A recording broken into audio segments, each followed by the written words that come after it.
Bien, ¿cómo están? Buenos días. Ahora vamos a hacer un video explicativo de lo que es la diapositiva de análisis de estados financieros. Va a ser sucinto, así que lo van a poder revisar la cantidad de veces que la consideren necesaria. En este caso, en el ciclo de la empresa, nosotros nos tenemos que fijar que el mismo comienza acá, ¿no? Si bien todo esto es un círculo, la pregunta es ¿dónde inicio? Pues básicamente se inicia acá en este cuadrante, donde se menciona lo que son los capitales ajenos o los capitales propios aportados al negocio. Básicamente en un balance de apertura, pues el primer registro que se hace es tanto el activo, el pasivo contra el patrimonio. Entonces puede ser a través de préstamo o de aportes de los socios que se constituye la empresa. Obviamente esto se va a constituir en flujo de efectivo, una parte. Cuando ya empiece a generar la actividad de la empresa, seguramente va a generar exigible. Y en el caso de este ejemplo, pues tenemos mercadería y bienes realizables, ¿no? Que sería una empresa que se dedique a la producción o comercialización de bienes. Finalmente, obviamente va a crecer más en patrimonio, por lo cual va a constituir la compra, adquisición de maquinaria, bienes de uso.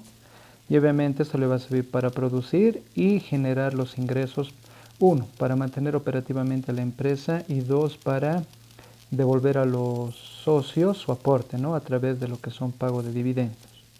Eso es en condiciones normales.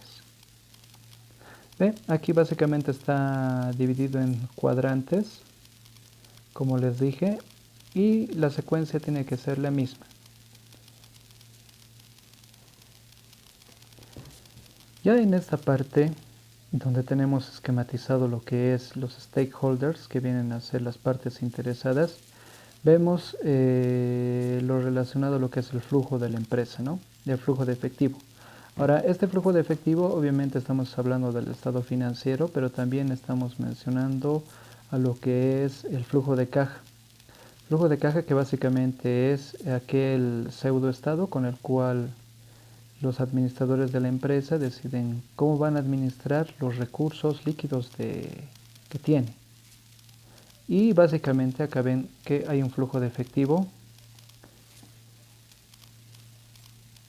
retenido, que básicamente esto sería lo que manejamos nosotros en nuestras cuentas de bancos, inversiones temporarias, inversiones permanentes. Aquí, por ejemplo, en el lado izquierdo tenemos inversiones de la empresa en activos, circulantes y fijos.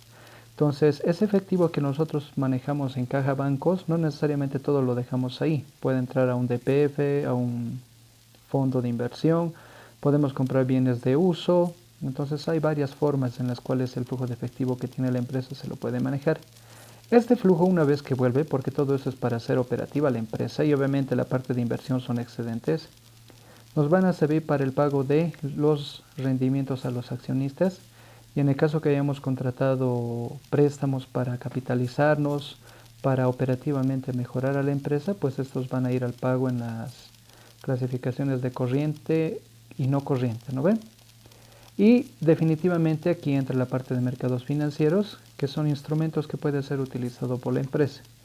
Los instrumentos, el más básico y el más elemental, si vamos a hacer mención a lo que es el mercado de la Bolsa Boliviana de Valores, es el de los pagarés o bonos. Más que todo salen pagarés, ¿no? Y como verán, ese flujo de efectivo finalmente se traduce en las obligaciones tributarias que se tiene que pagar a la renta, al fisco. Y obviamente eso va a ser lo que conocen como el valor de activos y el valor total que tiene la empresa para los accionistas.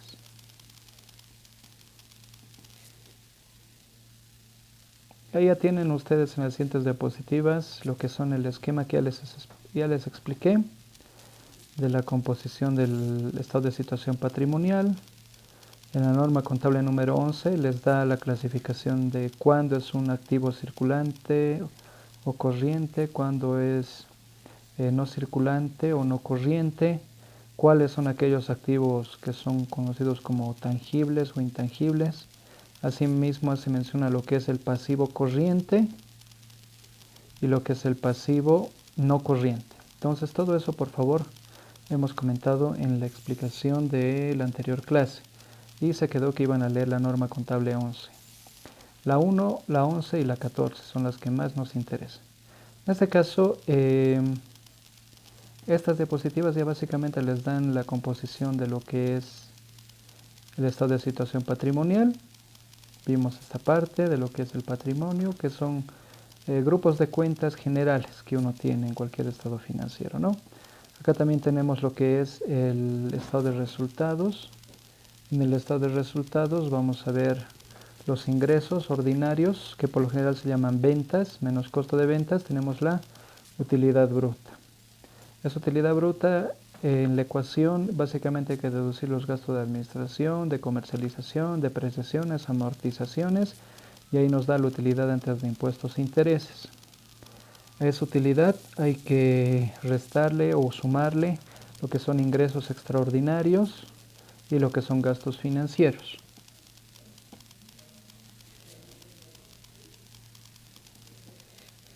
Para finalmente tener la utilidad antes de impuestos, menos el IVA, ya tendríamos el resultado del periodo, lo que es utilidad o pérdida en este caso. Ya para el ejemplo, pues tenemos acá la empresa americana. Americana tiene sus estados de situación patrimonial, de pérdidas y ganancias de la gestión 2016 y 17. Aquí vamos a hacer una pausa. En la siguiente diapositiva básicamente se ve la relación en el estado de situación patrimonial, el estado de ganancias y pérdidas y lo que es el estado de flujo de efectivo. Entonces, como verán, esto viene ascendente, ¿no? De la utilidad neta, o en realidad es el resultado del periodo, que puede ser ganancia o pérdida, pues esta misma se refleja acá dentro del patrimonio, ¿no ven? Sabemos que ahí en la subcomposición tenemos a lo que es capital, a las reservas, resultados acumulados y lo que es el resultado del periodo. Y la información que tenemos en el estado de situación patrimonial se identifica también acá, vean, el estado de flujo de efectivo en el método indirecto, pues partimos de la utilidad del periodo y a eso obviamente hay que sumarle y restarle lo que son ingresos, o mejor dicho, flujo de operaciones, de actividades de inversión y financiamiento para finalmente igualar a lo que se tiene en el saldo de flujo de caja.